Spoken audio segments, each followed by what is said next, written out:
Welcome to Paranormal UK Radio with your hosts Irene and Mark and Mark Johnson. Hello everybody, I'm Irene Allen Block, the host of Paranormal UK Radio, coming to you on the Paranormal UK Radio Network. And with me tonight is my co-host, Mark Johnson. Hello. Hello, Mark. I'm pulling an Andy Chaplin there. Hello. Do you know, doing that introduction, right, doing that Paranormal UK Radio, coming to you on the Paranormal UK Radio Network, it really makes you breathless. Maybe we should change the name of our show. Keep the name of the network and change the name of the show. Make it easier for you. Well, no, it's the flag show, isn't it? Well, so, this is. No. That's right. Damn it. It is the flagship show of the Paranormal UK Radio Network. Yes, don't forget that, everybody. Paranormal UK Radio Network. Anyway, how are you today, Mark? Good. You know, I just have to take a moment to talk about that we had our group. Wait a minute. I was in Colorado yesterday. Virtually. Just thought I'd tell virtually. You were there virtually. Attending our first ever meetup for the Supernatural Analysis and Research Institute, also known as SERI. And you know what? Why did we come up with that name? It is so freaking long. But SERI works. Why did we come up with that name? Yeah, I think it's because we were coming off of Paranormal UK Radio Network.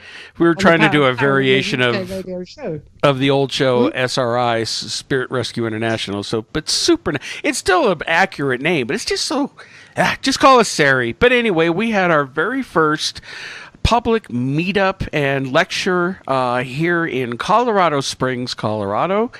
And Irene joined us through Skype, and we had a great sound system set up so that Irene and I were both presenting, and we had about 21 people showed up for this event, and it went really well. I'm rather surprised and happy. We only expected 3, didn't we?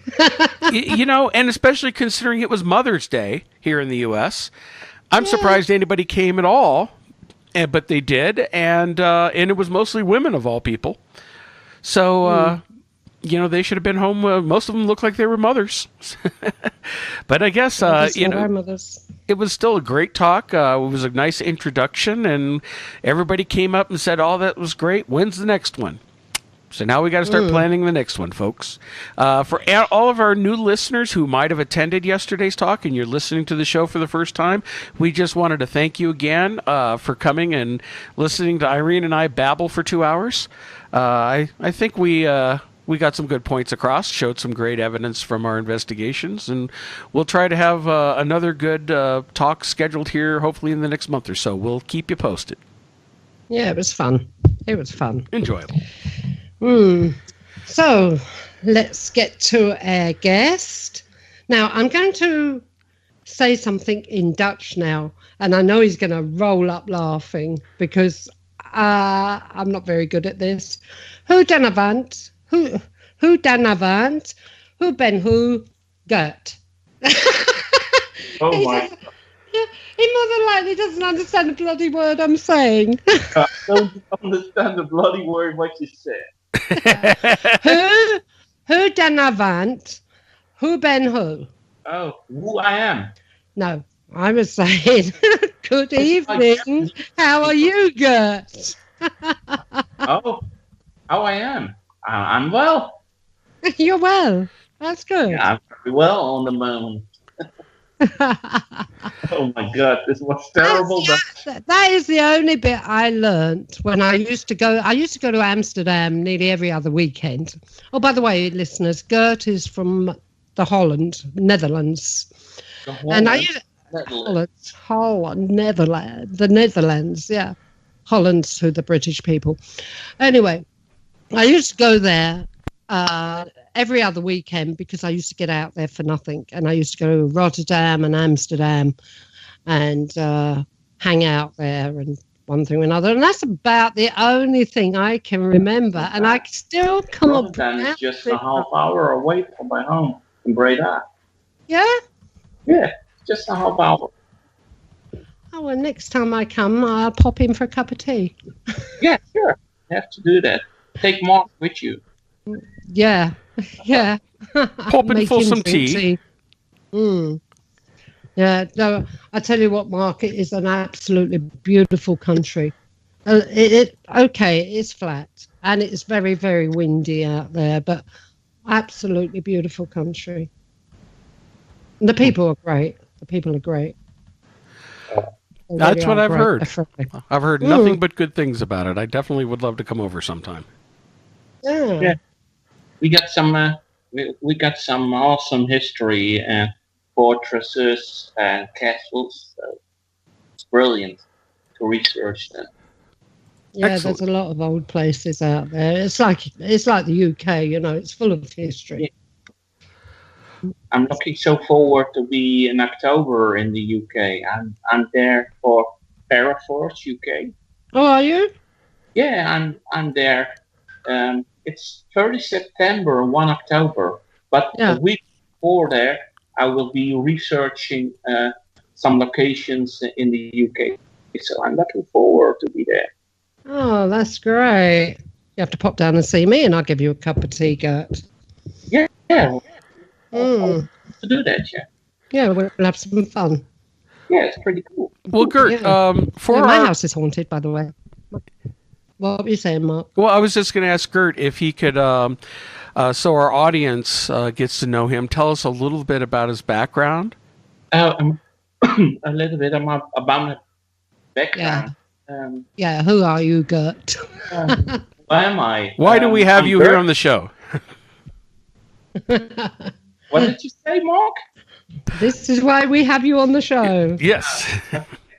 I got involved with the paranormal on the age of 21 when I had my first violent attack, and my doc and my shrink both said to me, "You have brain problems," and I said, "I don't believe that because I always felt bad in my house and I always felt good on my work." So that was my first. When I woke up morning, I was looking in the mirror. I saw imprints in my neck of two hands. It was very red, and on that moment, I was introduced into the paranormal, and I was beginning the battle with a demon because the facts after I learned myself that I was in fact with a demon, and so I was battling a little bit with it, and I changed myself from that time on.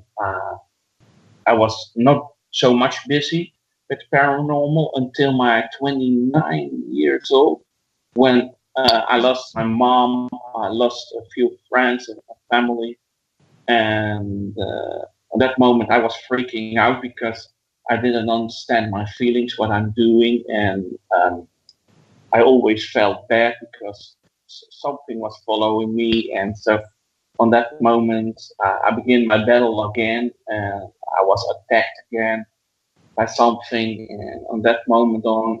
Was it something different, Gert? So you got like a depression, you got mixed up, you were in at 21. Was the house haunted, or was it you think you attracted a demon to you? No, my house was haunted because of it was built in 1936, and it was a former army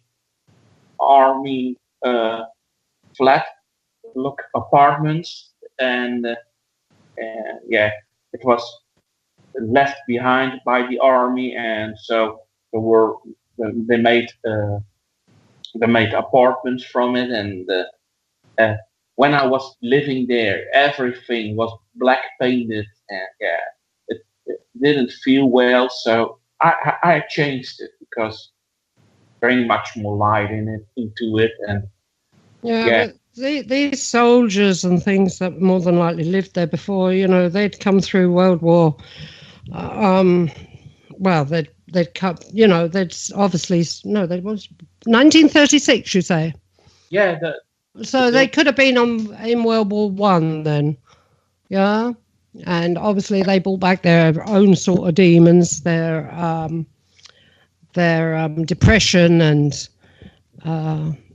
stuff like that from... And then, of course, it's all built up in the house or built up on that premises. Yeah. I felt myself very depressed on that moment. It was really going through a hard battle. And yes, from my 29 years of age, I was beginning to get more into the paranormal. My senses worked, and I spoke with a very good medium, Trevor Burgoyne. Trevor is from England. He's living here in the Netherlands, but he teaches me something. So my first thing was becoming an exorcist.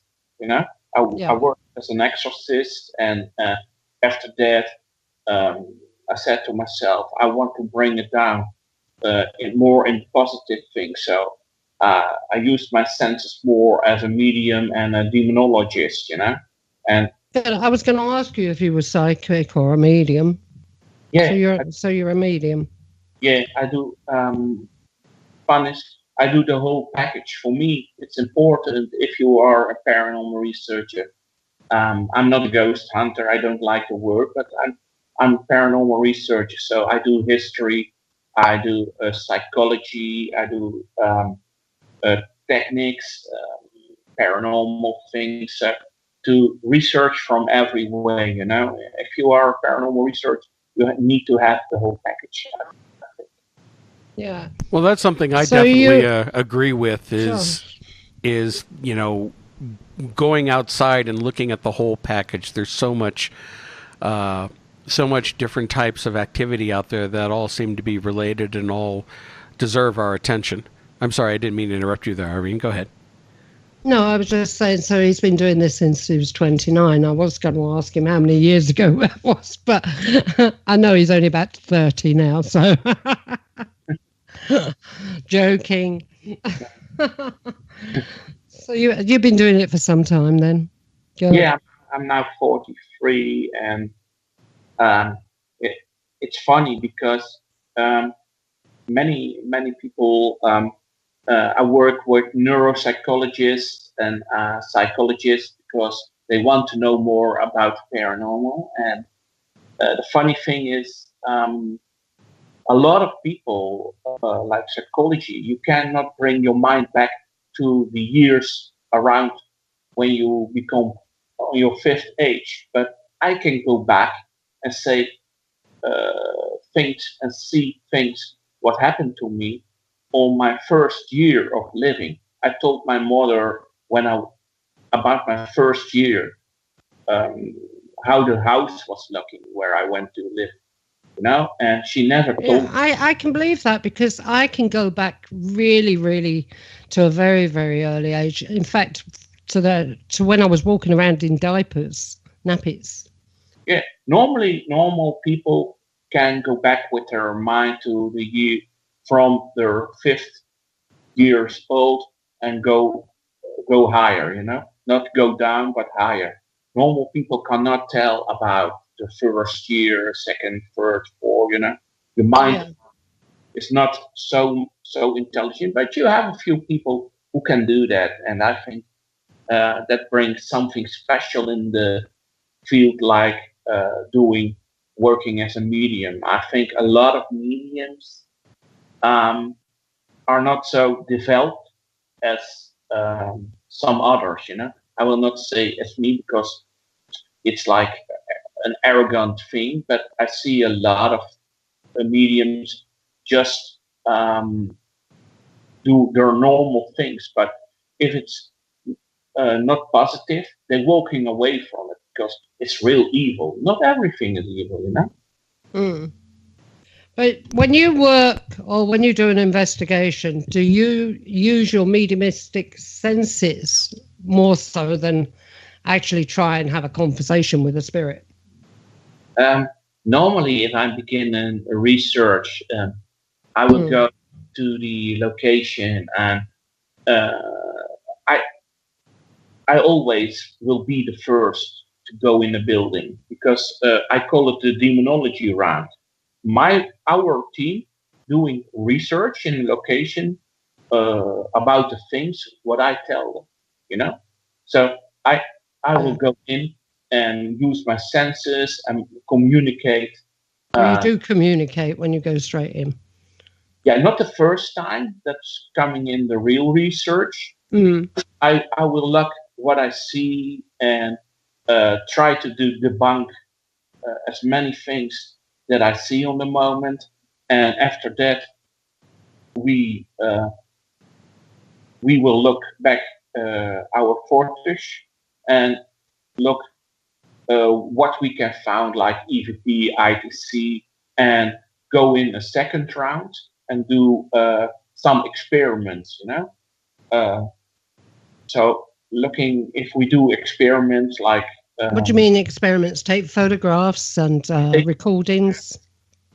Photographs, doing we would do put voice recorders in and don't do nothing about it. I try to go back and communicate with them, and we are going to put on like we do a little theater, like playing a situation from that moment of history, go back and or use like in a fortress we will use an alarm from that time, hope to get responses, and if we have done that, we go to the last part to do the real research. Okay, I see. I understand that. That's very similar to the way I used to work. Very similar. Well, Gert, you had mentioned something earlier that I'm really interested to hear a little bit more about. Now, were you saying when you were younger, something was attacking you, like you were feeling hands choking you? Yeah.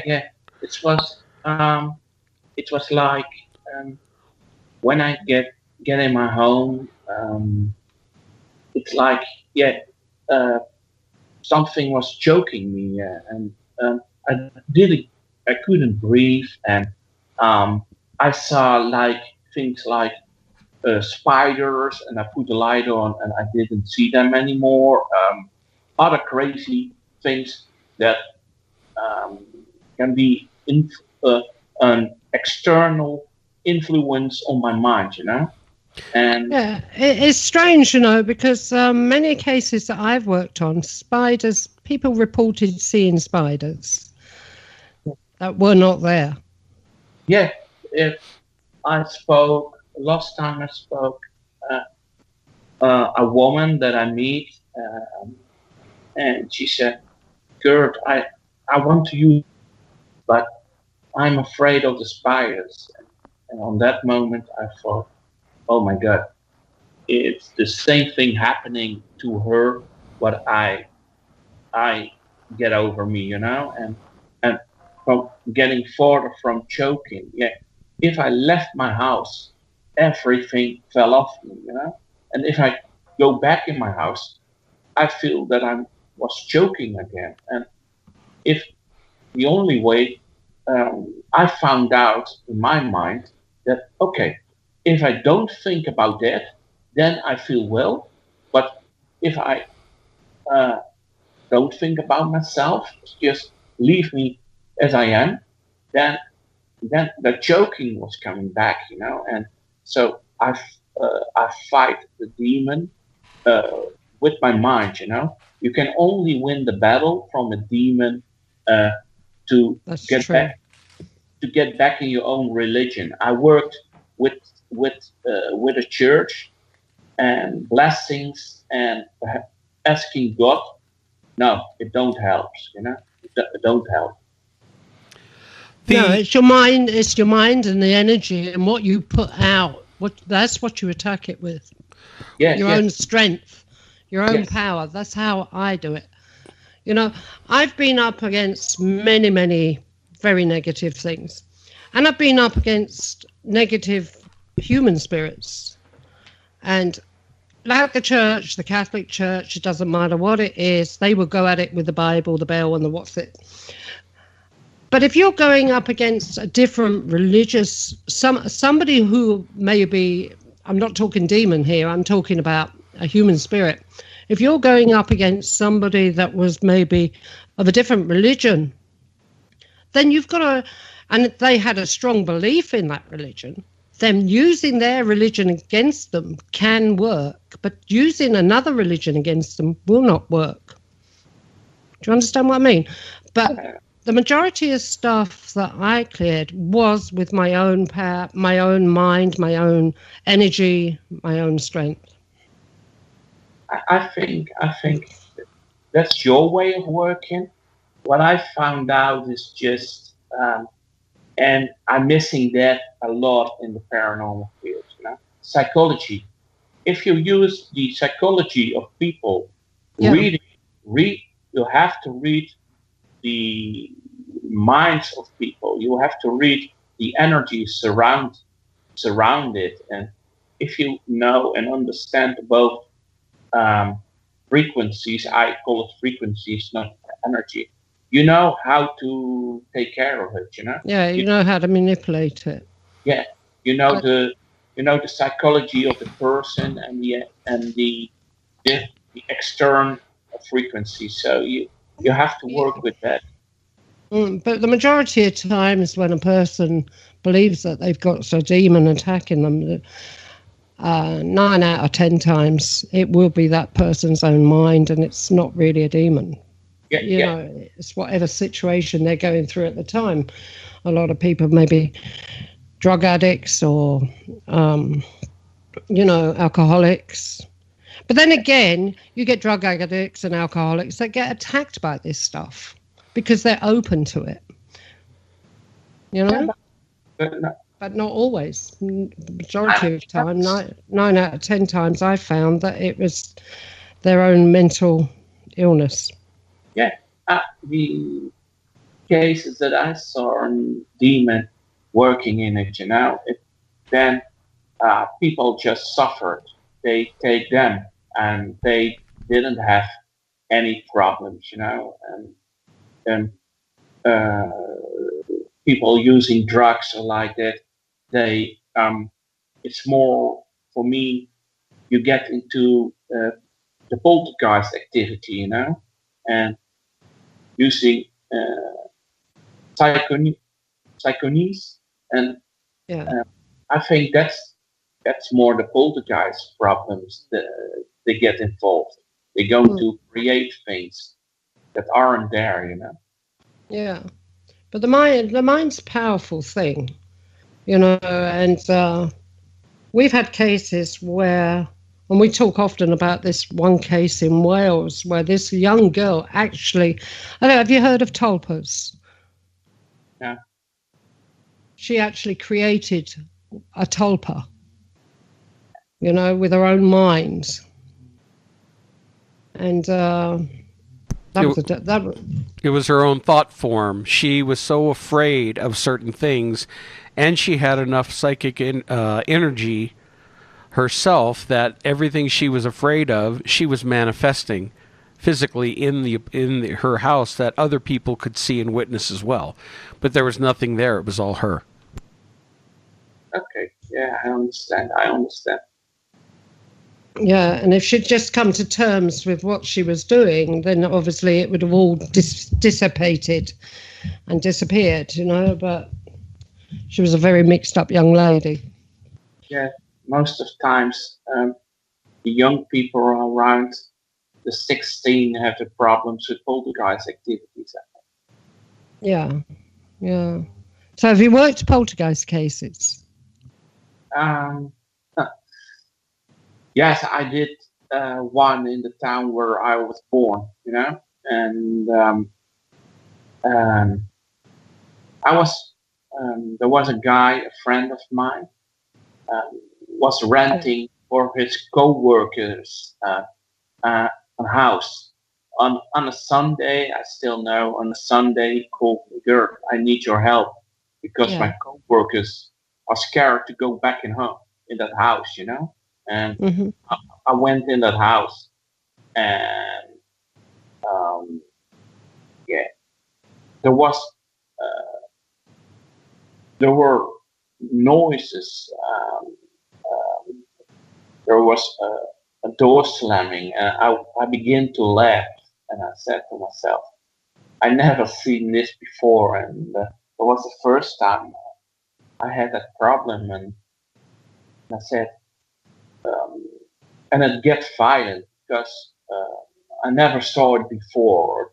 It was one time the car, one of his co-workers got really big scratches, and I said, because you're scared, they're going to attack you, and I said, you must be strong, else they stay attacking you. And they look for your weaknesses, don't they? Yeah, but it wasn't not a demon, because it was strange. It was like I attacked it with my own frequency, because I made myself strong. I wanted to, I walked towards him, and I don't know what it was, but on a moment, in a quarter of time, it was gone. And I said to him, to my friend, you need to take your co-workers with you and never come back. And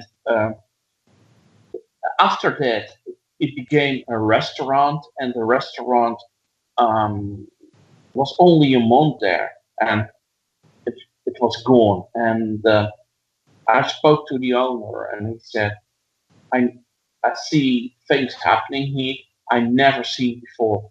He said, I never want to go back.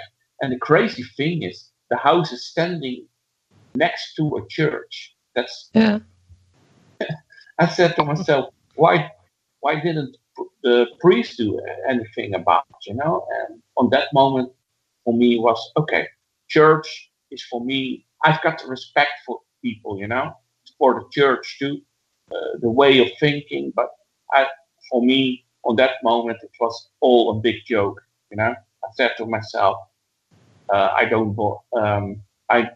don't get into a religion anymore. I'm just Gert, and I'm doing on my own, and I've got respect for other people who has a religion, but I never will take a special religion for my own again. Yeah, well, I'm Church of England, but I'm not religious, and I feel the same as you. So many times people have gone to the church, whether it's a Catholic church or what, and they've just been turned away. And there's so much protocol and paperwork to fill in before they can even get somebody to come and bless the house or whatever. So, no, I don't go for that either. For anybody listening that might be hearing snoring in the background, I'm afraid it's the Paranormal UK radio mascot. Mascot, yes. And her name is Gertie. Gertie the Snorebag. Yeah. Can you hear her, Gert? No, I don't hear a dog now. Yeah. She's not really coming across that loud. Oh, no. That's good. She's not into a deep sleep yet, then. Oh. Yeah. So, what's the worst case that you've ever come across, Gert?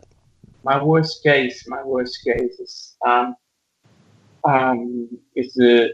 still working on it. I'm the only person who has the permission only to go in. That's it's funny, we just talked about the church. Yeah. It's for the church. It's the house I gave it the name is the Hell House in the Netherlands here, and it's a violent case, If you're in there, you can only stay for 10 minutes, a quarter, because people will be attacked, getting scratches, get bruises on the body. mind problems. They will have mind problems for a couple of weeks. They get stressed out. The, there are slammed doors. You know, strange smells. The house got everything. You know, it's like saying, leave us. If you don't have respect, leave us. So I approached the house. I did many researches there, and I approached the house with another frequency style of myself. You know, that's why I work on much on psychology base, and when I do that, I can stay longer in the house. You know, it's I think demons are very intelligent. Do you think it's demons that are actually in this house, or do you just think it's negative entities? No, it's not negative energy. Negative energy will not get so violent. It's our demons. So it's very, very violent. So yeah, but it's it's our intelligent frequencies, and they know. A friend of mine is a producer. He filmed in that house and said, "Gert, it's like because you're intelligent too. It's like they have respect for you and you have respect for them. It's like that's the only way you can stay in the house and we have to leave after every 10 minutes. You know, it's strange." He said, "You told me this story about you're intelligent and they are intelligent and we accept each other. I accept the demon, they accept me, so I can stay longer in, you know? And sometimes you can get in contact with them, and sometimes they don't want to have contact and they attack you. But I'm not in the mood to exercise. Why not? Because I want to teach from them, you know? Most of the times they let me do my thing in the house, and other times, okay, they don't want. They will slam doors or they spread a smile or other things. So I will be going out of the house and say, okay, not tonight. I will be coming back some other time, you know. And the church said to me, "Gert, your way of thinking is good. So we don't want to that you exercise the house. So I've got to respect, and I just want to teach from the frequencies that are in that house." Okay, so the house is an empty house then? Yeah, the house is empty. There is stuff in. There is stuff. I was going to say, is there history to the house? Has something traumatic happened there, or something that was able to open a door to bring these things in? No, it's just an old house. The old house from the church, and nothing bad happened there. It's just a house, and it's their space. You don't think that maybe, has the church got a graveyard, and maybe that this house was originally built over part of the graveyard? No graveyard, nothing. Nothing? You can find nothing in the history. It's like, it's funny because the church says demons are fallen angels, and I don't believe that. You know? No, neither. No. And it's like, okay, they say, okay, that's your building, and this is our building. So it's funny because it's on, we can say it's on holy ground, you know. The ground is from the church, so no one can get into the house, the building. So do you think there could be a portal there that's allowing these things into it? No, I don't believe in portals. I just think they take over the house and they stay there, and it was not used for 30 years, the house, and they so now they look on it as their house. Yeah, it's like it's their house. There's their space. Like you have people who died on and lived for many years, or Indians on the burial ground, they think that it's our space, so they fight for their place, But I don't see in this house it are no entities, It are not people who died. It's something else. It's for me, it's more demon because they are giving you scratches. They can give you a smell or slam doors like that. Yeah. Yeah, because in my estimation anyway, an ordinary negative haunting,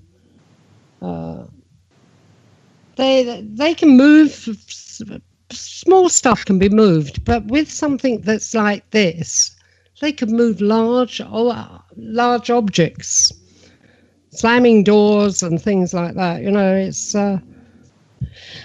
It's not good, is it? Yeah. What do you think, Mark? Well, I've never personally experienced anything that violent or that much of type of poltergeist activity.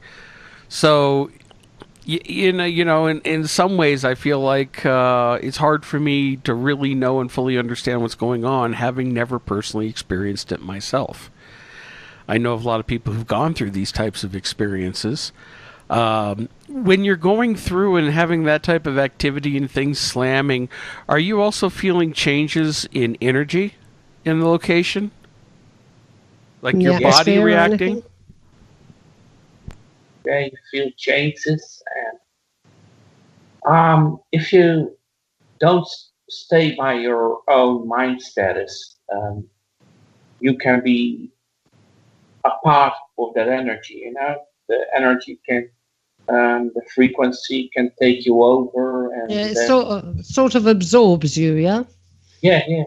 But I always stay out of it, and a lot of people are thinking they can stay out of it. This is really what I saw in my own eyes and experience. And a lot of people say that they doing exorcism, but if the energy or the frequency take you over, and there are just a few people on this earth globe that can stay out of it, because a lot of people are being taken over, So, because no one can feel or recognize a demon experience, You have to be attacked by one to recognize the communication of his frequency level, It's else you don't understand what is going to happen. I know a lot of people are saying, yeah, I've battled demons, and then I asked, tell me about it. And then I recognized more that it was a person who died that was very negative, That's something else, demon. Well, I call that being able to read the energy. Yeah. And if you want to read the frequency or energy of a demon. Right, you're calling it frequency, I'm calling it energy. So we call it frequency from now on. No problem. But I don't believe that a lot of people can read the frequency or energy of a demon, because if they do, they will be possessed, in a few hundreds of seconds, If you recognize it really far away, it will still hurt you. Every exorcist. That's true. But you've also, it's your power of your own strength and your mind, isn't it? Yeah, but a real exorcist will always say, every time I battle, I will be hurt. And if they say it isn't, they don't know what an exorcist is or what they do, you always harm yourself. You will learn from it, but you always will be hurt by that. Yeah, I understand that. I used to say every time I die a little bit. But, so, is there many cases that you come across? Do you ever work in other countries like France, Germany? Yeah, I'm going. I do Belgium. I do cases through the Netherlands. I was in the UK a few times. Germany, Luxembourg. Soon, soon I've been asked by a place. I can't call the location. I've been asked by the people who owns the building in France. What was a very important place from in France. I will do a research 3 days. They give me permission to do that. So That's good. yeah, it's a good thing because they say we want to let you do it once in a lifetime because no one else get our permission. I asked it for about 6-7 years ago, and they never wanted to do it. And they say, Gert, you got 3 days. You can sleep in the location. We will close the door where you want to stay, so you can do every time when the place is closed, 5 o'clock. You can go and do your research, and if you want to sleep, you can sleep, and you can stay over for 3 days. So I'm really looking forward to that one too. Yeah. So what's this, a historical building then? Yeah, it's a historical building from World War II. You know? Is it? Yeah. I'm going to look forward to be there, and it's once in my lifetime. I've got a few locations I want to do, and this one is very great, really. Yeah. And I really want to say to Mark, if you have the chance, go to the Shanghai tunnels once in your life in Portland, Oregon. That location is really haunted too. Yes, I'm familiar with those. I had heard about. I know the television show Ghost Adventures did an episode on those tunnels, and yeah, it has a lot of activity. Yeah, I was possessed last October. I was taken over by a Shanghaier. It was really, it was crazy. I was very violent, and I couldn't get it out of me. On one moment, I get my rest and I exercise myself. I call that exercise too, to get him out of my body. And when the entity was out, he was already attacking another man again. But real Irene and Mark, you have to go there. It's a really awesome location. Yeah, I've never heard of it. What is it, Mark? Tunnels. There was these tunnels in Portland, Oregon, on the west coast of the United States. They call it the Shanghai tunnels because there's an old sailor's term. Have you ever heard of somebody who's been shanghaied? That means dragged into the Navy. Exactly. Pressed into service. Usually they troll the bars at night and they got the guys who are drunk and passed out, or they even purposely drug them, and then the next thing they know, the people wake up on a ship out at sea and they have no choice. It's a form of slavery. That's how they would get sailors and press them into service. So what's that got to do with tunnels? Well, they had tunnels that they used from some of these locations to sneak the bodies out. Like secret tunnels? Yeah, secret tunnels out to the ports and then drag people up on the ship. They couldn't very well, drag them on a cart through the city streets.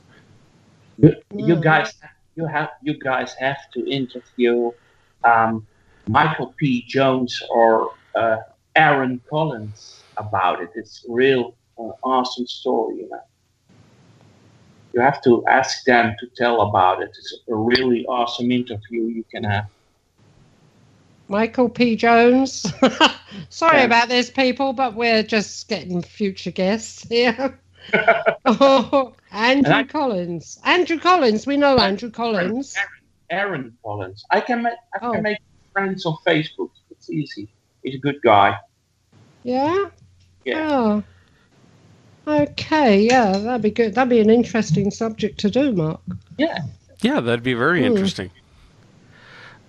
Now, Gert, just to ask you, in general, where you're from, are there a lot of paranormal investigators? What is the European attitude towards the paranormal compared to here in the United States, where it's almost become a fad, with so many people watching the ghost shows and they're getting into the paranormal mostly to have a cheap thrill rather than doing research? What's the attitude like there?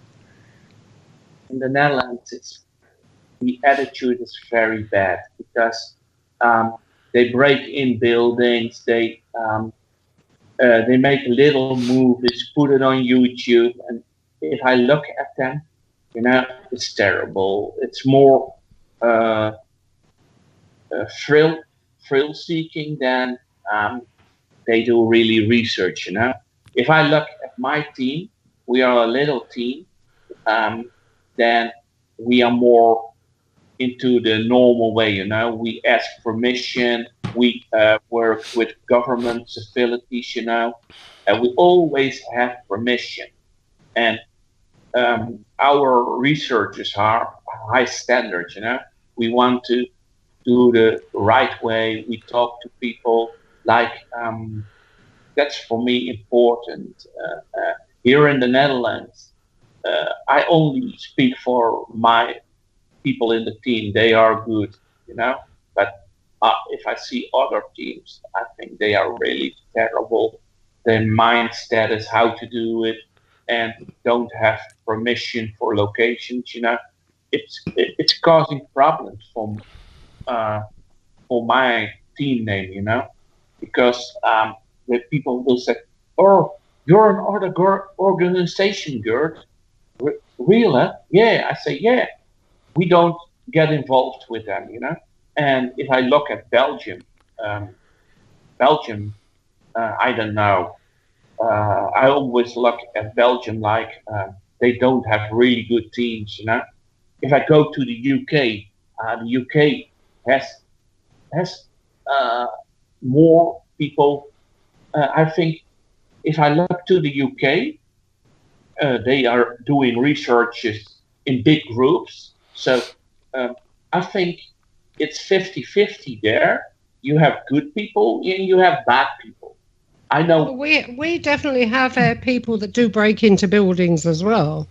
Well, there's so many. Well, like Mark said, since all the ghost shows being on the television, then I don't think there's one town or village actually in this country that hasn't got a ghost hunting group somewhere. They're on every corner. Yeah, but if I hear you speaking, Irene, about things, it's similar with me, Then I've got to say, okay, she knows more about it, And if I go back to America, the thinking way of America, I had one problem when I was in Oregon, October. I was living in someone else's house. So he drove us everywhere, and every house he was saying, it's haunted, it's haunted. And I said, oh my God, this is really terrible. If there is an entity in a house, it's haunted? No way, But it's a mindset. And on that moment, I met a few other people from Oregon Paranormal, Jason Berg. He's an awesome guy too. You have to interview him too, And he told me he's a very historical man. He's from the TV show Ghost Mine. He was a miner, but he knows so much from the paranormal. He said, Gert, I'm happy to meet you because a lot of people are thrill seekers. There are so many thrill seekers, and they don't know what paranormal research is. So I hope in America, in the Netherlands, in the UK, the best people will survive this, because the TV shows are not doing always the best work about it, I think. What do you think? Well, me, myself, I've been in this a very, very long time. I've been in it over half a century. So I don't want to give my age away to anybody, but I'm old. No, I've been doing it for over 50 years. So I think I must be one of the longest existing people in the paranormal in this country. I've got to be. I'm sure there are. I'm not going to say exactly how many years, but I'm sure there are. Say older, I've gone past my half a century. Yeah, doing it. So not in age. Working with the paranormal, I've gone past half a century. So I think I've learned something over those years. And I definitely have learned how to work with respect for what I'm doing. And the funny thing is, Irene and Mark, that's the thing why I'm doing the PSW awards.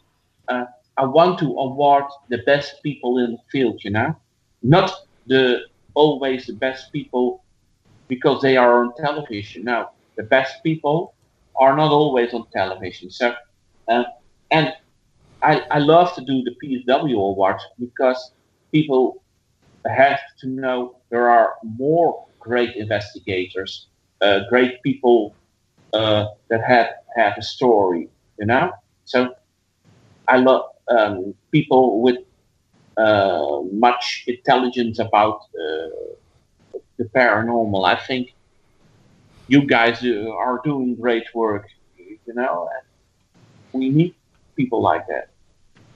Well, I had my own organisation for, God knows how many years. And we were made up with people in the medical field, doctors, nurses, engineers, people that studied geography and history. But then we moved to SARI, and we're now more researching why does this happen, rather than with my old organisation, it was all to help people. That was what it was all about, helping people.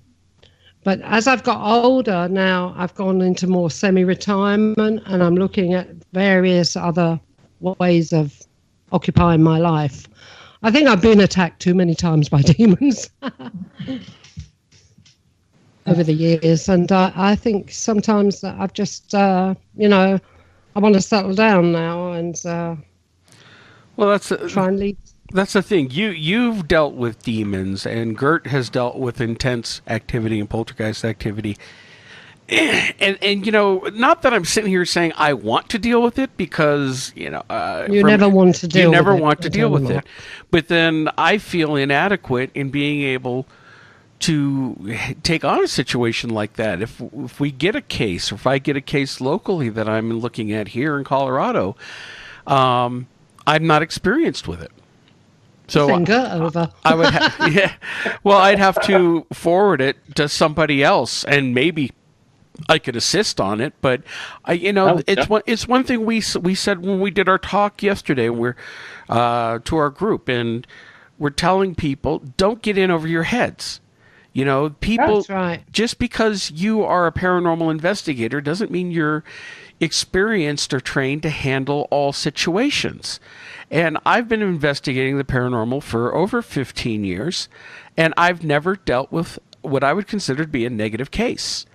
And so, if that being said, if I ever truly encountered a negative case, I would immediately bring Irene in first and foremost, And if we had to find somebody locally, then we would find someone who actually has some real experience with this, not somebody who claims they have experience with it. You know, you don't want to bring in some moron who calls himself a demonologist and doesn't know the first thing about dealing with these types of cases.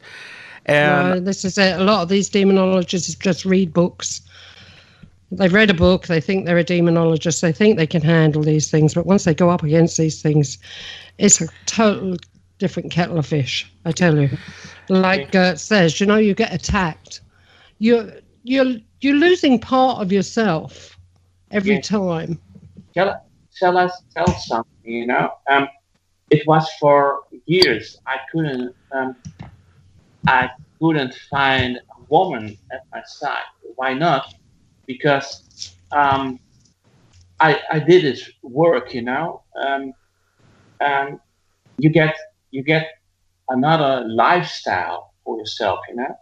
And I said you will suffer if you're doing work as an exorcist.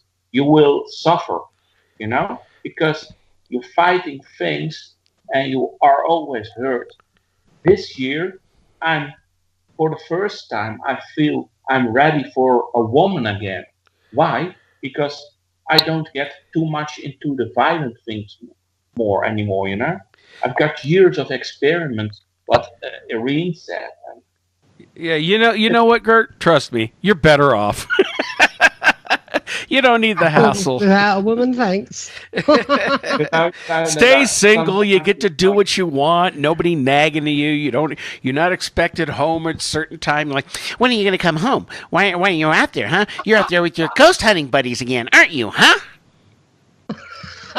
Not like I'm speaking from experience or anything. No. There is an easy way, Mark. I want to have a girl again, and we live separate. That's okay. So I still can do what I want. No. You know, that's the trick. You go home to your house, she goes home to her house. There you go. It's a perfect arrangement. Yeah. Okay, you male chauvinist. It's called being a little bit jaded at the moment. Good. Yeah, I don't know.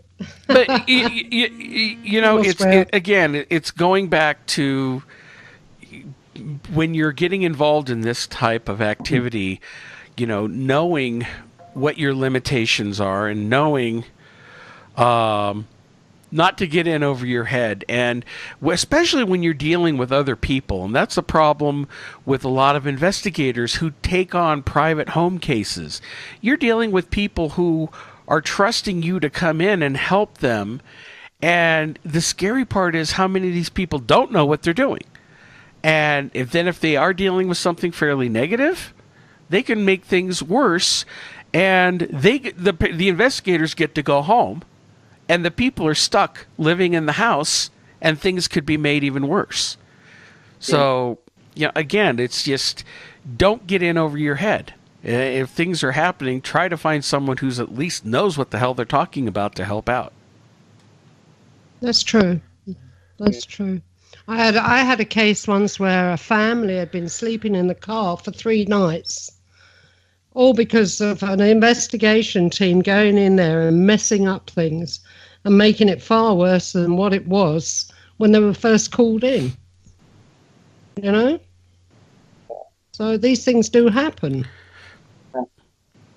And I remember you had a thing where you wouldn't go in if another group went in there and messed everything up.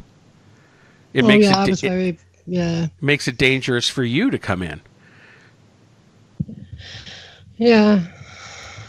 So yeah, that's true. So, Kurt, tell us is there any other types of investigations that you've been working on? Yeah, in the last couple of years, I do much research in Fort Ramekens here in the Netherlands. It's a funny thing because some of my researchers never experienced visual really getting in contact with entities. So there's an admiral, Besok, was the leader of that fortress, and every time I'm coming there, and if I'm not at the first moment in the fortress and my researchers want to research, they don't get anything. It's strange. If I get in and just visit the admiral first, saying hi again, and it's strange. It's an intelligent haunting. The admiral knows who I am.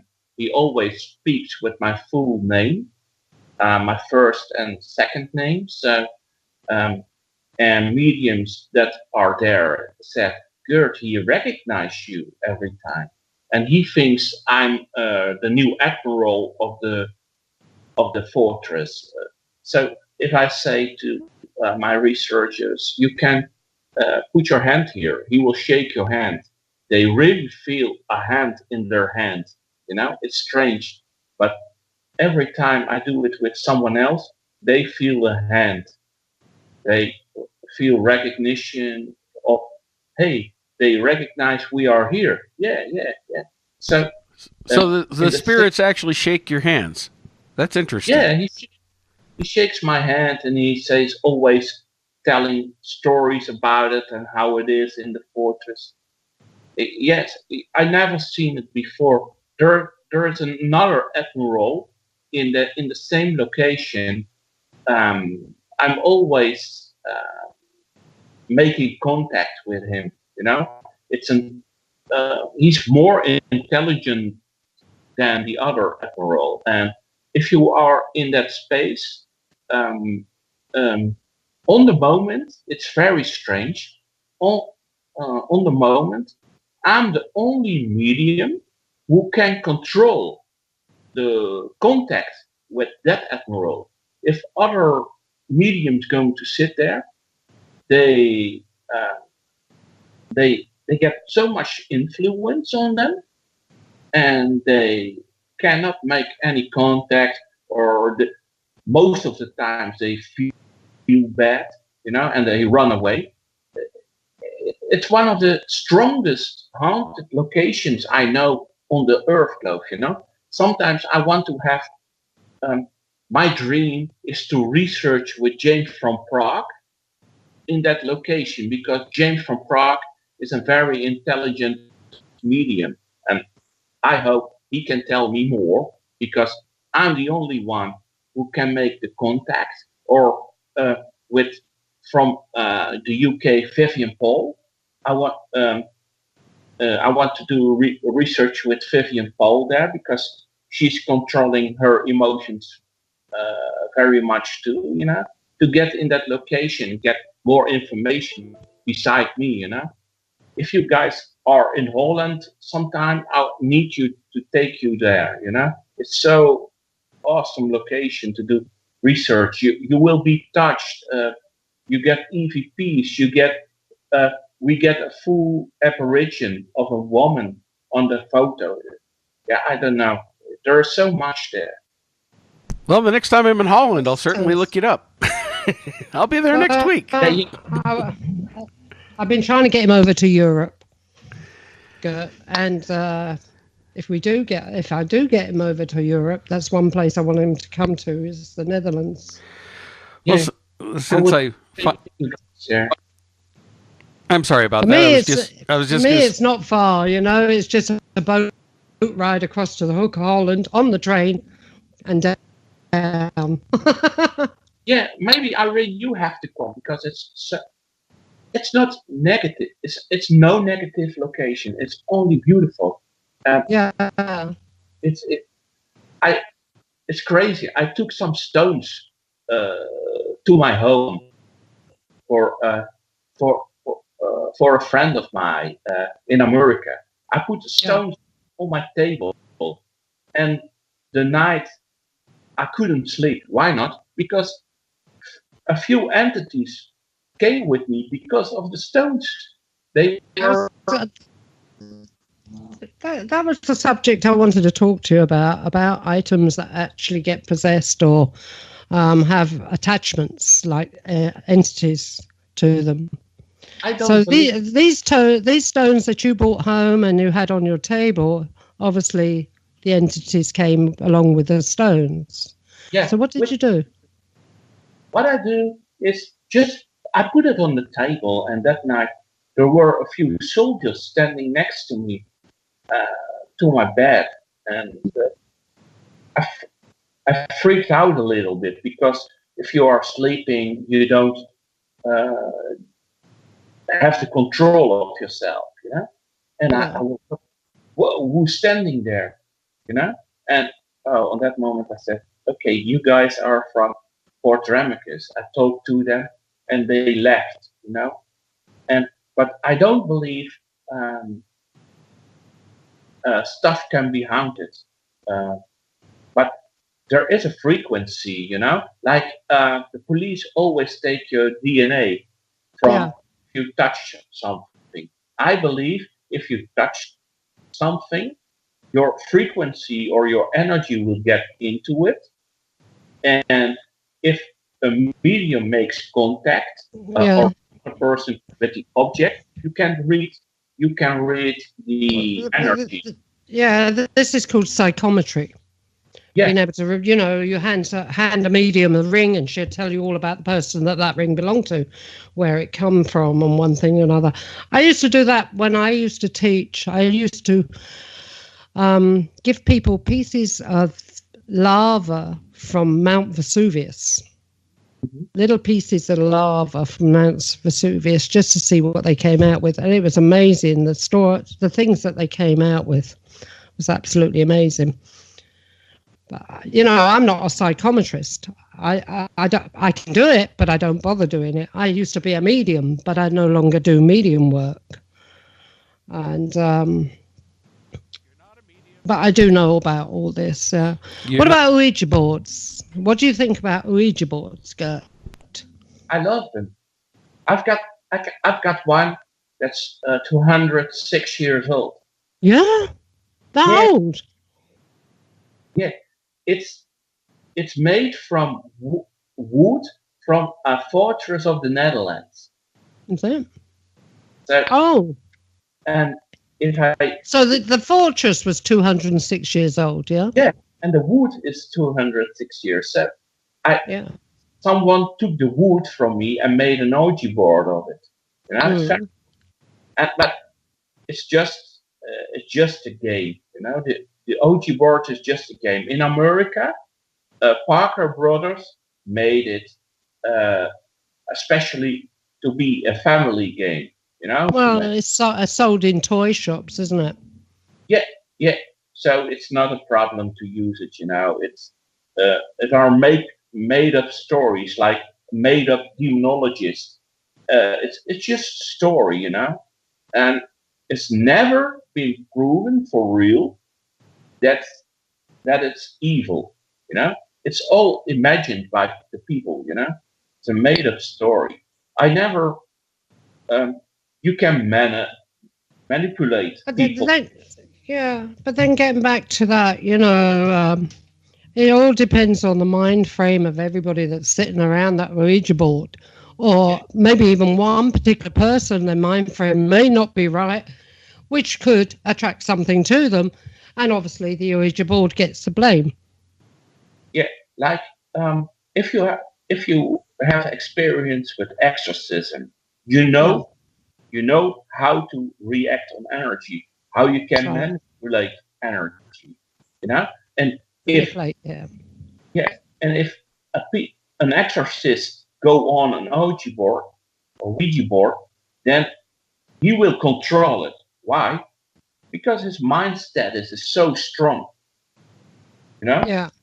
He can say what the board has to tell, you know?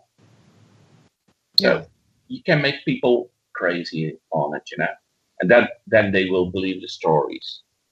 Mm-hmm. See, it's like my idea, my feelings on Ouija boards or anything is it all depends on what you're doing and your intent.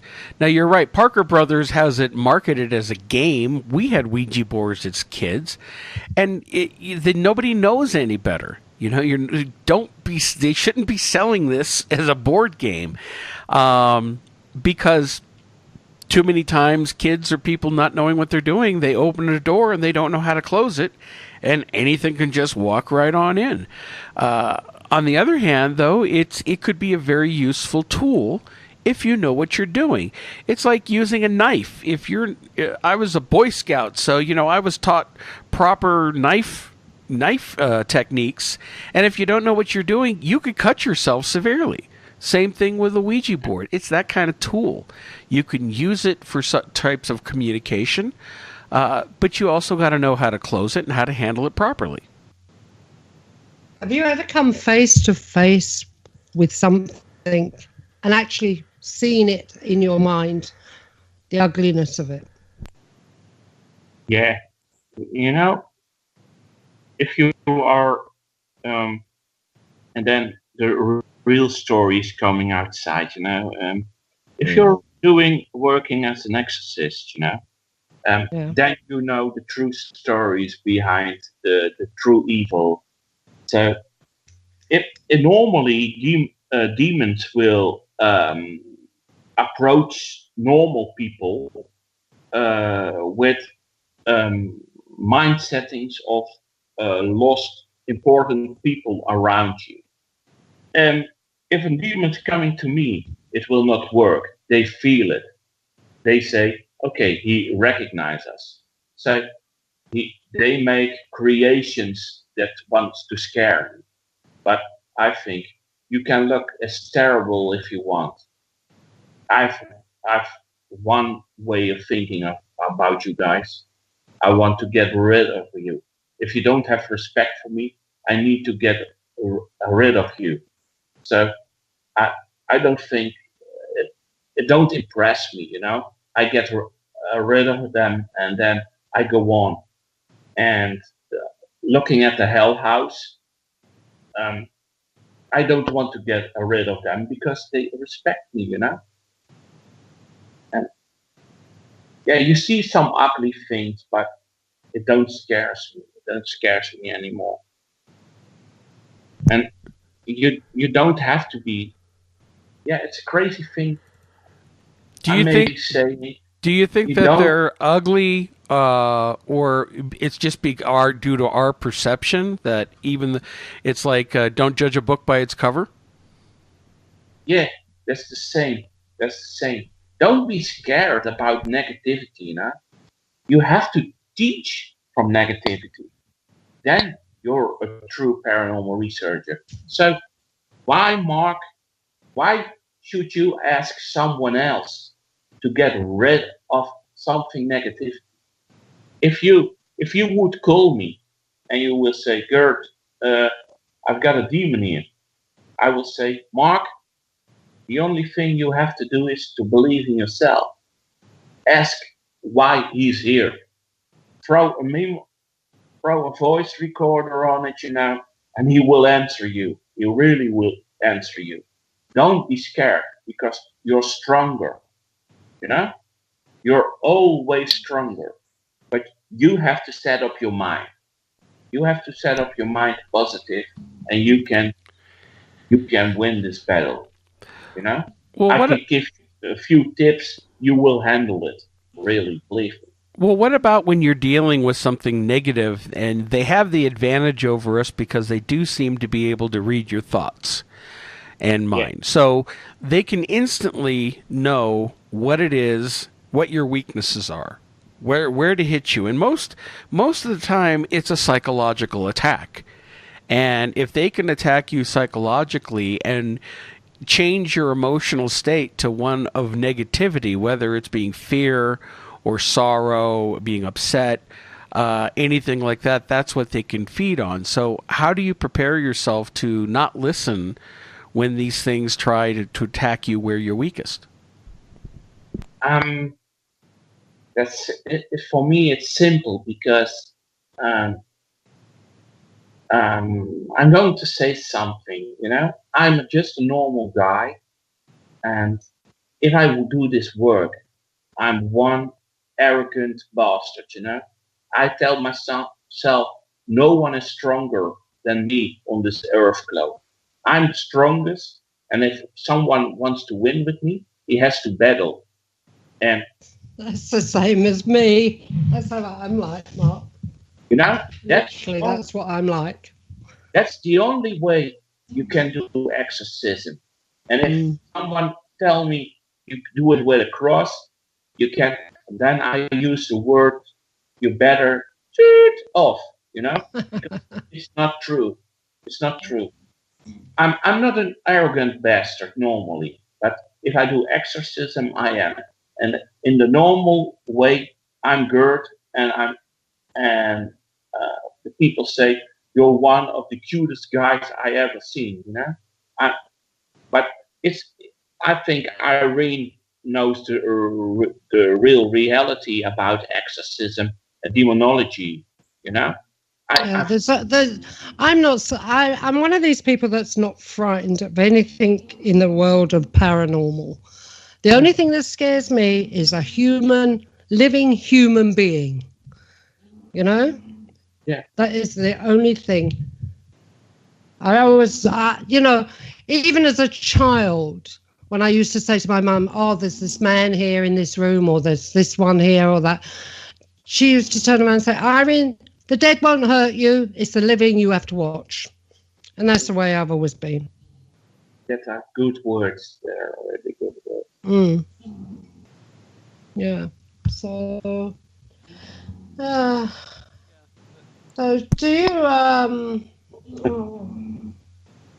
you find that when somebody is having paranormal problems, that counseling them, actually talking to them, trying to get to the bottom of what the problems lie, do you do all that?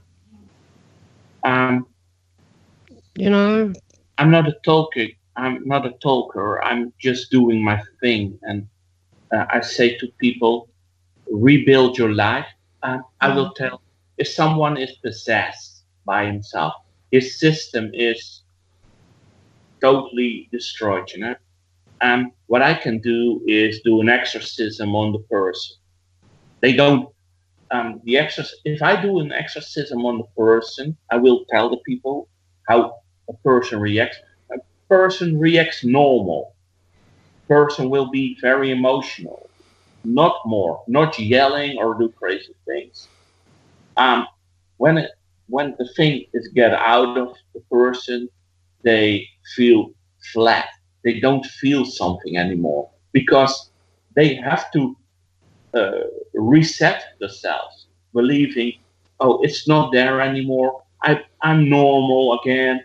I need to get to trust myself again, and so I can't counsel that because they have to do it. They have to reclaim their life again. Yeah, I understand. So how many of these really dark cases have you actually worked in, Gert? These are just a few, if I say... well, it is pretty rare. It is pretty rare. Pretty rare. I think between the 10 and 20. Really, not much. Yeah. That's why I want to keep Hell House, because I can teach from that, I can make it understand more for myself. You can learn from it as well, yeah? Yeah, I love to learn from them, I don't see the evil anymore in them. So in Hell House itself, how many entities do you think are actually in there? Have you got an idea of how many are actually there? Do they come and go, or are they there permanently? They are there forever, I think about 3 or 4 kind of demon forms are in there, They battle. The funny thing is they battling each other too, It's craziness. they battling each other, and they battling the external people who want to come in the house. It's funny to see, you know. Can you, Yeah. Gert? Can you provide some more details on that? This is the first I've ever heard of it, that entities battling each other. Now it's not an It's like dogs. It's like it's like territory. yeah, Territorial. entities. It are no entities. It are demons. You know, they battling each other because they have the only permission. A demon says to himself, "I'm the only permission to stay here. If something else coming, energy, frequency, an entity, or whatever, he will battle it." You know, so he is the leader of his own pack. He's always alone. You know, and it's crazy to see. I never thought that demons will battle each other. Yes, it's like they want to have space on their own. So that for me is so important to teach from them.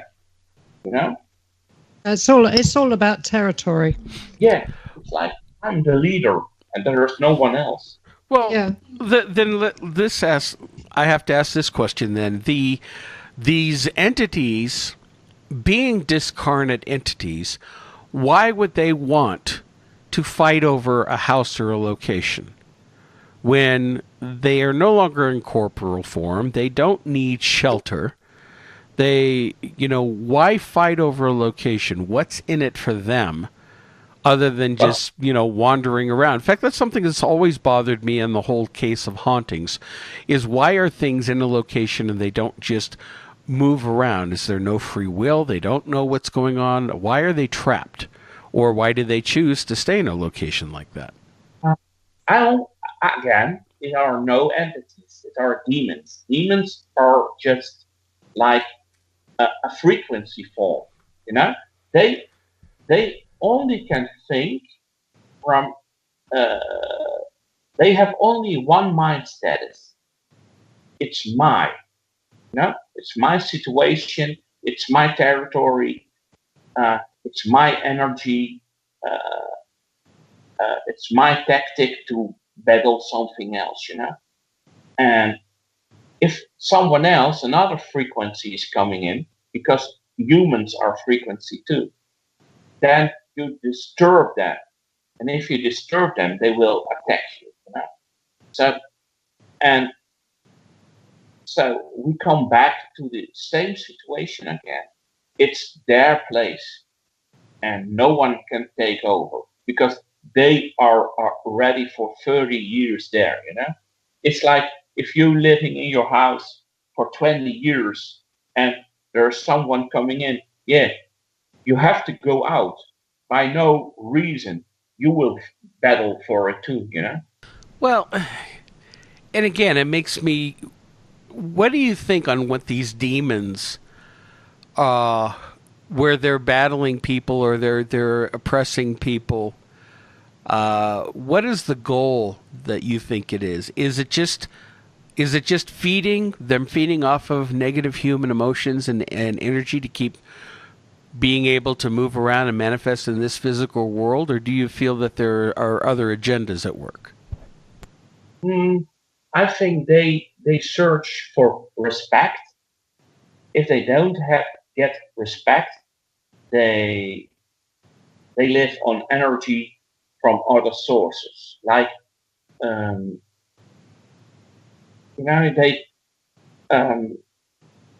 it's like they want to have the intelligence, the power of something else. It's like, I'm the leader and no one can be the other leader. I want to stay and win from you. It's like you can't describe it. It's crazy. You can be the same as them if you respect that frequency, how they are. They going to respect you step by step. But if you don't do that, they will attack you and take over you. They want, it's about their space, where they are. They want to be strong. They want to be in control. Yeah, in control. There are many words you can describe. Mm.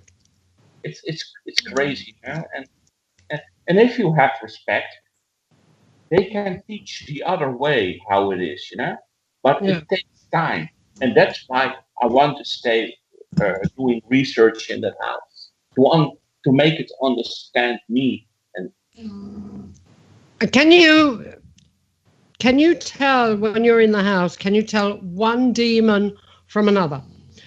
Because the way I look at it, right, I don't name demons like they do in the church, or these demonologists that have read books, Beasley Barb and this and that. To me, they haven't got a name. They have not got names, and I don't use names.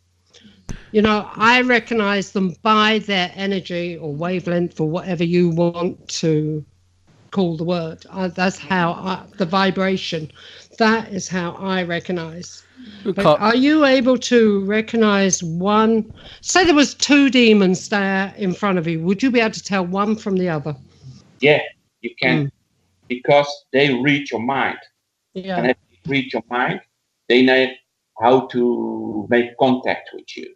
So they will always show themselves. If you can see it, some people, I can see them in front of me, and I can see them in my mind, Yeah.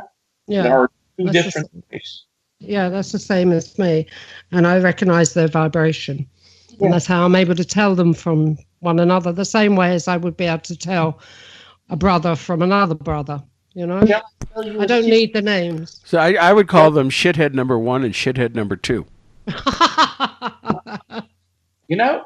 The first thing, if you want to be an exorcist, you want to be in front of them, because you need to know every step they're going to make. Yeah. So I know what they are going to do with me. So I give them a sign how to show themselves. So if I want to say, I want to see you as Irene, they will do, because they read my mind. They think I will be scared of that. And the other Mark, they will come and see you both, I can tell you, Gert, if they showed themselves as me, that was shite you up rotten. Because I haven't done my hair and I've got no makeup on. Oh dear. No, it is an interesting subject. It's a very interesting subject. And a lot of people, you see, I don't talk about this subject much to anybody because they don't understand sometimes where I'm coming from. Yeah. The way I work is different to the norm of what you see on the television or what you read in books. Yes. It's like you hear Mark doing it in a good way. Mark never met energy frequencies like this, so he needs to ask us questions. And you know the story, Irene, and so we need to tell Mark about it, so he can going to think about it. Okay, is that a true story or not? But the cool thing is we think similar. So the story we tell them is coming the same. So much can be true because you recognize the same what I tell you. Yeah, that's true. Well, I don't know how I got into it. I was just kind of led into it. I think sometimes that you're kind of, I know with a lot of priests and everything, they say they get a calling. In some ways, I wondered if I got a calling to do this work. And retired now, people, by the way, retired. Well, since you're on that, do you believe that you've led other lives, maybe done the same thing in previous lives? Are you a believer in previous lives? on the moment, I don't believe anymore in it, but in the beginning, when I was beginning the paranormal, uh, I I had a wound on my leg and didn't want to heal. And I went to a guy, shamanic, or how do you call you guys in English? Shaman. Shamanic practitioner. Yeah, yeah. So I went to a guy like that, and he said, Gert, you were wounded in a war, in another life, but you don't accept the death of it. So it can't heal. And I did a session with him, and I accepted that I was dead on that moment. And the next day, the wound was already healing again. It was strange. It was the wound wanted to heal not for 2 weeks, and when I accepted, it was healing again. And I was thinking, oh my God, is this real? Or is this a mind status? I don't know. I don't know. So I remember many, many years ago a woman coming up to me and she's told me that doing this work, I'd done it before in different lifetimes. Whether that's true or not, I don't know. I don't know about really, reincarnation. We've talked about it on the show and one thing or another. And, well, I don't know. Until I get over the other side and come back again, hopefully I'll remember. I hope Who to. knows? Maybe Mark can help us. I think, what would be Mark in another life, in a former life? My sister. Yeah, we already know that. I'm her sister. Okay, you were a girl. Oh, that gender swapping thing happens in the past life stuff. Be John one knife, Jane next. You can use two toilets. What's that? Yeah, but it's cool. You can use two toilets. I could, yes. I could stand up or sit down. So if the police is coming, hey guy, what are you doing on the women toilet? Yes, in a former life I was a woman. Yeah, I don't think that would fly over here. No, but actually, yeah, we've done some past shows on reincarnation and past lives, and we've had a couple of things with Irene and I being connected in past lives, and I had a memory of myself dying in World War II in France. I had a dream where I died in World War II, so. And it was very, very real. I felt it. I got shot in the chest twice, and I felt it.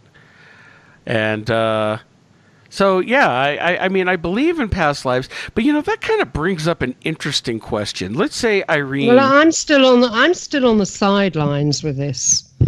I'm not sure whether. Oh, can I say for sure? Of course not. We don't know. No. It sounds kind of cool, but. I've had dreams and we've had the regressions, but, is it a fact? Don't know. But let me throw something out here at you for both Gert and you, Irene, is if you're dealing with these negative inhuman entities, they can read your mind, they can deal with you. And maybe you've done this work in multiple lifetimes. Who's to say that you haven't come across the same demon more than once? In different lifetimes, true, and then it would have the advantage of knowing you more than you know yourself. Yeah, it can be. I don't know. That's the thing. I think that never can be proven. That former life can be proven, or a next life. And I think. If he can read us really, he can be in front of us, He's always stronger than us. You never know. He who's always stronger than us? The demon. So if a demon is always stronger than a human. Well. Yeah. But it is. the willpower that we've got is unbelievable. If you really, your mind is unbelievable. Yeah. But What we can do with our mind is, we can destroy with our mind if we really wanted to. Yeah. You can do so lot with your mind, but a lot of people are not so strong. You can, if I do an exorcism and we said earlier, a little part of you is dying again, because It's true. Yeah. and Every time you lose part of your life, you die a little bit. because you battle something like a soldier in the battle. He fight in the Middle East. He losing a part of himself. He's not the guy or girl anymore who you used to be. No, that's true. It's as if you're labelled as well. You might as well have a big sign above your head saying, I am an exorcist. I deal with demons, because they try. If you're not careful, and if you haven't got that mind frame, they're attracted to you like moths around a blasted light bulb. Well, it's like you're always out there ready to pick a fight. You might as well be wearing a T-shirt to say, "Hey, demons, your mother wear combat boots." Yeah. Like, come on, bring it on.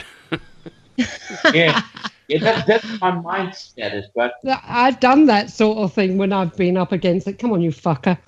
Oh, yeah, and that's what. Sorry, bad word. No problem.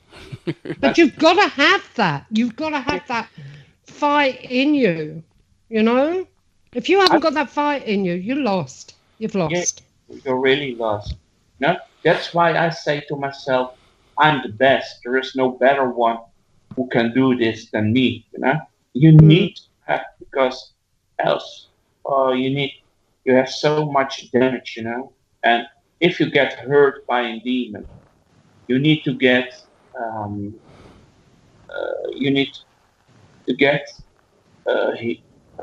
heal yourself for 6 weeks again, because oh man, it's a it knocks the stuffing out of you. Well, what are the types of the stuffing out of you? What are the types of ways that a demon could hurt you? I mean, you're talking about physically, emotionally, mentally. I've been hurt in my leg. You can get bruises and scratches and things like that. But mental damage is worst. Yeah, mental damage is worst. What my strongest damage was for a month. I battled with something for a month, but I get back and I battled him again, and he was lost. But there was just a little bit rest energy in him when I lost the first time from him, and that little rest energy frequency can be so worse for yourself. I said after a month, I go back, and your mindset will be, I kill you, you will lose bastard, and MF fucker or like that, and then you go in. And it's all right. This is an over 18 show. So you win from it. Then the moment that you win, your mind is clean again from everything. It's so strange. You win, you will get your own energy back. And I tell you, the energy you get when you do get back, people like us, we have very, very high energy. Yeah. I bounce half the time, and you know that, Mark. I can stay up for night after night without sleep. My energy is so strong. Yeah. You found that, Gert? Yeah, I found that out. Yeah, I'm so strong. It's like a horse. That's so horsepower. Like you're so a V8. It's going and going. Yeah. A few people around me always say, you can go on. And if you need to fight 3 days to win, you will do. Because, somewhere, I win, you know. But the crazy thing you said to me, Irene, is you're retired. You're retired. And You never retired, not really, but something in myself is saying, I've got peace with this, you guys. And that's why I'm opening up again for a woman, you know. I, I, I, if I have a woman, I go back to become more friends with the demons in Hell House, you know. I'm not feeling that I'm the exorcist anymore because of my experience. I feel like, hey guys, I don't have to fight battles anymore. If I say you're gone, you're gone. Strange. Yeah. Do you ever find that before you went up against something, with me, I don't know, maybe people are different. I don't know. But I've got this high energy where I'm bouncing all the time, especially when I know I'm going up against something. But then suddenly I crash. And for maybe 1 or 2 days, I will sleep solid. And then I'm ready to go into that fight.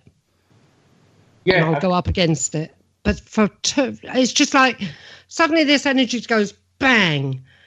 And I just have to sleep. And then I know that when I come out of that, my energy is I'm buzzing with this high energy and this power, this mind power, this, you know, I'm going to kill you, you basket case sort of thing, you know, and I go for it.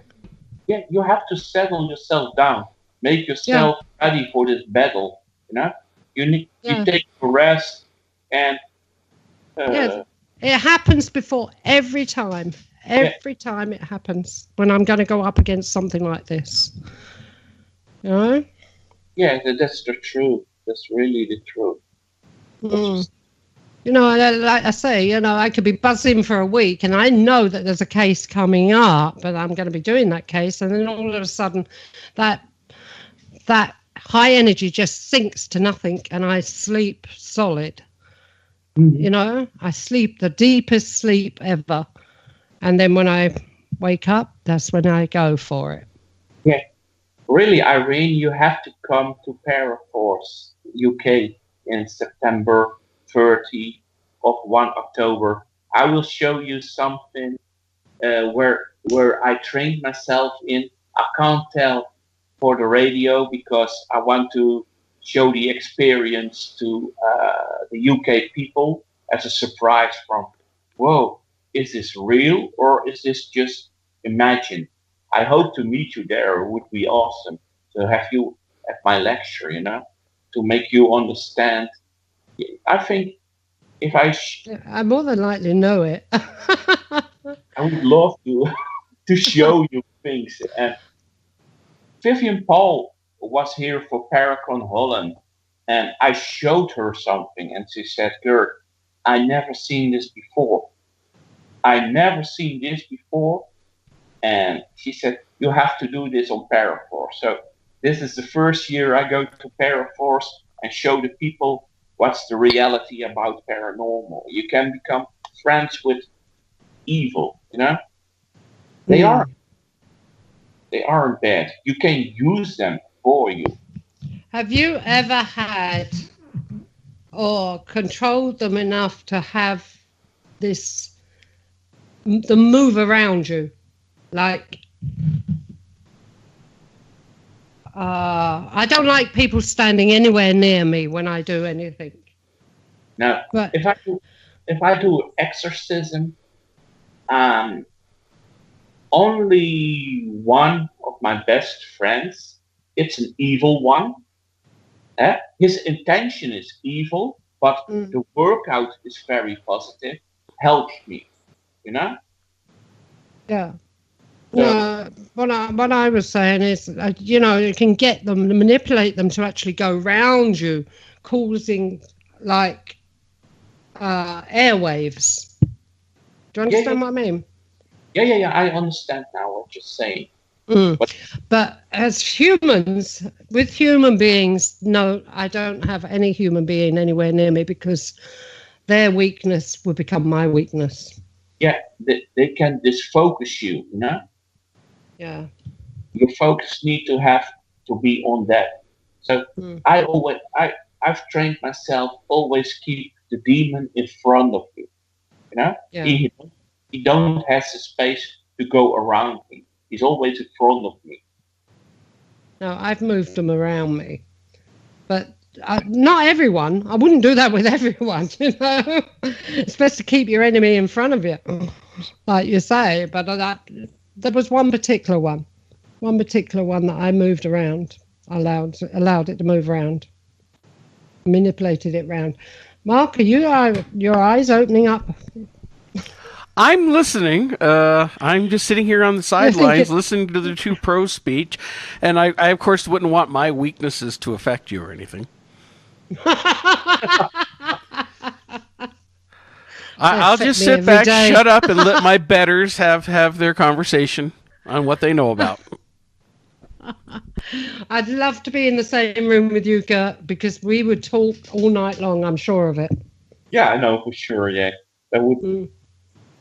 I think we would do that. Yeah, we can stay talking, experience, explaining each other things. Cool. Yeah, learning from each other as well. Yeah, sure. Sure. But fine. Well, I think it's great to see. We have both the same experience, and that's important to hear, you know, because that gives you confidence that your work is good, you know. Yeah, well, I worked undercover with this for many, many years. I was just a voice that most people got to know, you know, but I didn't. I was in the cupboard. I wouldn't come out into the public eye. And I think this is about the first time I've spoken about it publicly. Good. Because you're 007.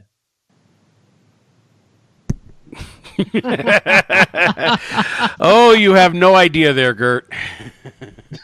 I don't know, Mark. He's just knocked me for 6 now. He's just stunned me. Just like that. Bang. Now, was that his medium side coming out? Possibly, yes. This is awesome. Well, you know, and I could also bust on you. Most people only know you as a voice, and I go, well, that's true here in America. Yeah. That was yesterday. You know, we're sitting there having our conference, and you were a voice over a speaker. Yeah, but this is it. Not many people even know that I've done anything like this, or that I've been a medium, or that, you know, 50 odd years, you learn a lot. You do learn a lot. And it comes in waves, you know. I used to do the medium bit where I used to contact and give people readings and everything. But then after I'd done that, it was something that I had to do to move on to another progression in my life. And I moved on from there. Plus, I do all sorts of things. Let's face it. You're naughty. I'm very naughty. Very, very naughty. I am very, very naughty girl. I am. Yes. Are you naughty, Gert? No, I'm sweet. Do they still sell that Bowls gin over there? What? Gin. Bowls. I think it's called Bowls. BOLS. Gin. Yeah. They still sell it? I think so.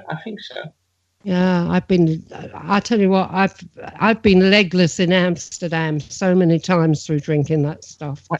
God, is it strong. Irene. What? If Mark is in Europe, he needs to research the red light district. Oh, I used to stay there. There used to be, what was it called?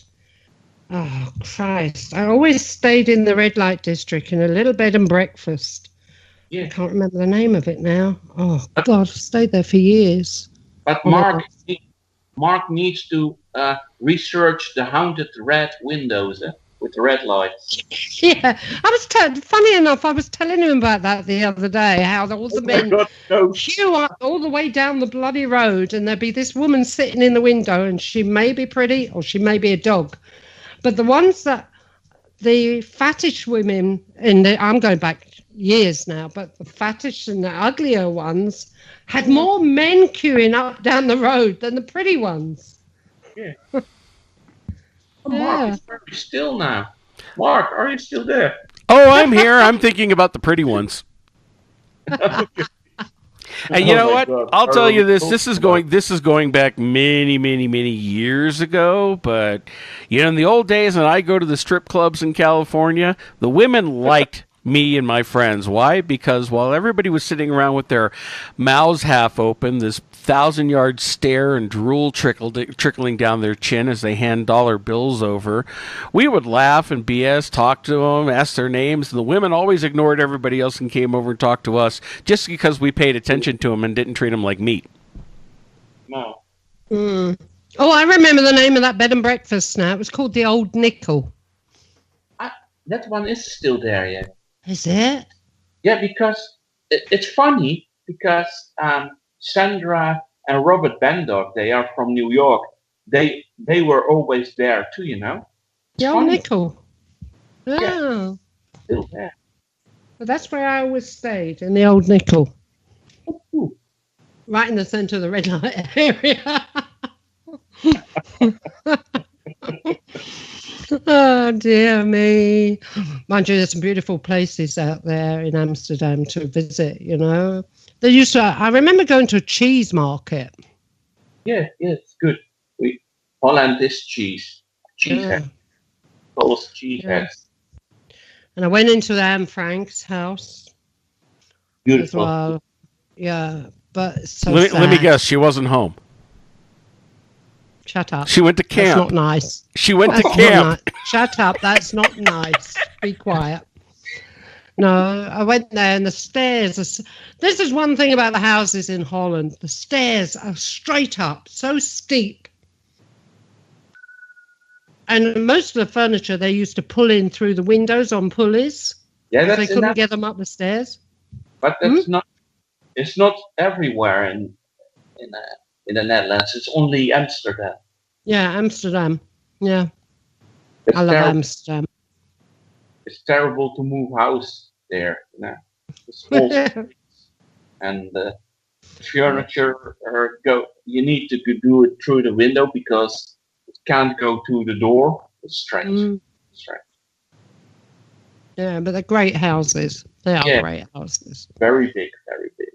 And I suppose a lot of them are haunted as well. I think so. I can't. We need to do researches in Amsterdam. Yeah. Just bell at the front door. Hello, is your house haunted? We want to research. See, you guys go investigate the houses, and I'll be over investigating the girls in the windows. Yeah, you will, won't you? Oh, wait. There are two ugly twins. They are in the camp. You can research them, Mark. Oh my God, they are terrible. They both sit in the window? If Mark is there, they come behind the window. They say, Mark, come here. No. Mark, come. Well, considering I'm a twin myself, twins on twins. From 70 years old? Oh my God. Oh God, no. Oh, I need some brain bleach for that one. You want to have them? No. No. How did we get from this subject to demons? I think we've been possessed somehow. Yeah. Along the line. We got from the subject of demons to the subject of demons to the red light district. Woo, baby. Yeah. Oh my God. We can blame it to Irene, Mark. We can blame Irene. See, that's the beauty of working with Irene. I blame everything on her. Makes life so much easier. Everything's my fault. That's the most easiest way. I think you never had so easy interview in the end, talking about the red light district. And then Pay attention here, guys. Yes, but listeners, if you're ever going to travel into Europe, do visit the red light district in Amsterdam. As long as you don't have any religious hang-ups. Don't eat too much cheese because you could get hallucinations. What? Cheese causes Keep hallucination? you awake at night. Well, my dad always said, if you keep eating cheese at night, Irene, you won't sleep. Well, then you must eat a lot of cheese because you never sleep. Yeah. Oh my God. Cheese and come to the Netherlands. Cheese and beer. Cheese, beer, and women in windows. Well, I mean, it's And quite a live great stage country. shows. Like, what a country. Yeah, it is. It is absolutely fantastic. You know? Yeah, and Mark, you need to go to Volendam to get in tradition clothes there.